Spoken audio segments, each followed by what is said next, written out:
کشمیری بھائیوں کو کے اوپر ظلم اور تشدد کرنے کے لیے 9 لاکھ بھارتی افواج وہاں موجود ہے.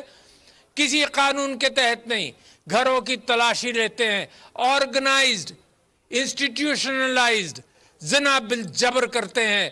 میں ہماری بہنوں اور ہماری ماؤں کے ساتھ انہوں نے جو حرکتیں کی ہیں, پیلٹ گنز کا استعمال کیا, دنیا میں کہیں استعمال نہیں ہوا, ہزاروں کو انہوں نے نابینا کیا. میں چیلنج کیا تھا میں نے انڈیا کو جب پہلی مرتبہ انہوں نے استعمال کی کہ انڈیا کے کسی اور خطے میں بھی تو لاقانونیت ان کے مطابق ہوگی, وہاں استعمال کر کے بتاؤ. نہیں کیا. یہ مشورہ لیتے ہیں ان قوموں سے جنہوں نے مسلمانوں پر ظلم و تشدد کا ایک پہاڑ الگ ڈھایا ہے, ان سے مشورہ لے کر کشمیری بھائیوں کو مزید پامال کرتے ہیں, ایکسٹرا جوڈیشل کلنگز کرتے ہیں, بند کر رکھتے ہیں. سالوں دہائیوں سے کچھ لیڈران کو بند کیا ہوا ہے, ہاؤس اریسٹ کیا ہوا ہے. میں ہماری بچیاں آرگنائز گینگ ریپ کرتے ہیں, آرگنائز انداز سے. سب کتنی بیوائیں ہیں وہاں پر, پوری نسلیں, پوری معیشت تباہ ہو گئی ایک پرامن خطے کی, ایک خوبصورت خطے کی. جنریشنز تباہ ہو گئیں, مجبور ہو گئے لوگ ہتھیار اٹھانے پر. اور میں انڈیا کو وارن کرنا چاہتا ہوں کہ پاکستان امن کے پرامن انداز سے پورا موقع دے رہا ہے دنیا کو کہ مسئلہ حل ہو, مگر یہ بھی سوچ لیں کہ پاکستان ہمیشہ ہاتھ پر ہاتھ دھرے بیٹھا نہیں رہے گا. میں کوئی اس کی گارنٹی ہم دے ہی نہیں سکتے. پاکستان, کشمیر پاکستان کا حصہ ہے, اور یہ لوگ, یہ ریئل اسٹیٹ نہیں ہے کہ کشمیر پاکستان کا حصہ ہے ریئل اسٹیٹ کے اعتبار سے. یہ دلوں کے آپس میں محبتیں ہیں, یہ دلوں کی دھڑکنیں ہیں, کوئی یکساں ایک ساتھ چلتی ہیں. تو میرے دوستوں بھائیوں, میں ڈیمانڈ کرتا ہوں انٹرنیشنل کمیونٹی سے کہ توجہ دے.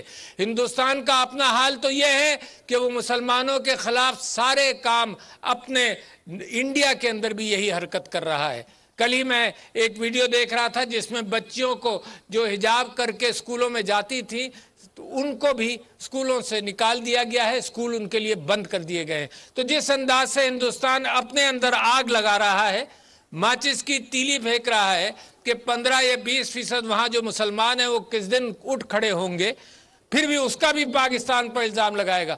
مگر میں ہندوستان کو یہ وارننگ دینا چاہتا ہوں آپ سب پاکستانیوں کی طرف سے کہ جس انداز سے بالا کوٹ پر اس نے حملہ کیا اور جو ہم نے منہ توڑ جواب دیا, کبھی پاکستان کی طرف دیکھنا نہیں, ہم وہ آنکھ نکال دیں گے. ہاتھ مت اٹھانا, ہم ہاتھ کاٹ دیں گے. یہ پاکستان نے کر کے دکھا دیا ہے. لہٰذا پاکستان کی طرف وہ اس انداز سے تو دیکھے بھی نہیں, اور پاکستان بھی منتظر ہے اس بات کا کہ کشمیر کو اقوام متحدہ کے قوانین کے مطابق, ریزولوشن کے مطابق استصواب رائے کے تحت لوگوں سے آزادانہ رائے لی جائے اور وہاں پر اس کا ریزولوشن ہو.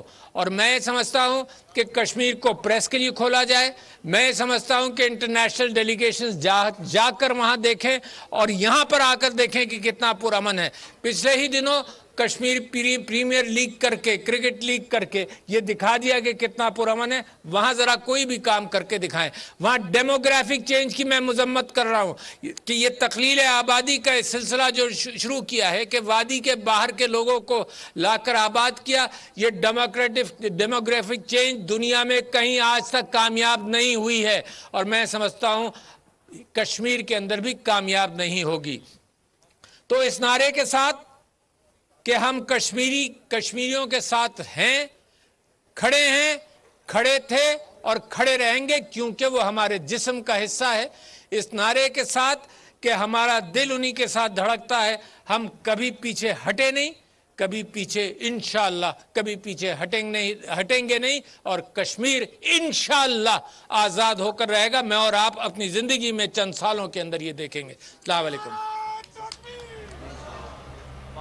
اسلام آباد میں یوم یکجہتی کشمیر کے حوالے سے تقریب کا انعقاد کیا گیا. صدر مملکت ڈاکٹر عارف الوی تقریب سے خطاب کر رہے تھے. انہوں نے کہا کہ قائد اعظم نے فرمایا کشمیر پاکستان کی شہرگ ہے, کشمیری عوام کو خراج تحسین پیش کرتا ہوں. بھارت نے کشمیر میں آزادی اظہار پر مکمل بلیک آؤٹ لگایا ہوا ہے. ڈاکٹر عارف الوی نے کہا کہ دنیا کو 70 سال سے جاری ظلم دیکھنا چاہیے. کشمیر میں انسانی حقوق کی پامالیاں جاری ہیں. کشمیر نہ ہندوستان کا تھا ہے اور نہ ہی ہوگا. انہوں نے سید علی گیلانی کی خدمات کو بھی خراج تحسین پیش کیا.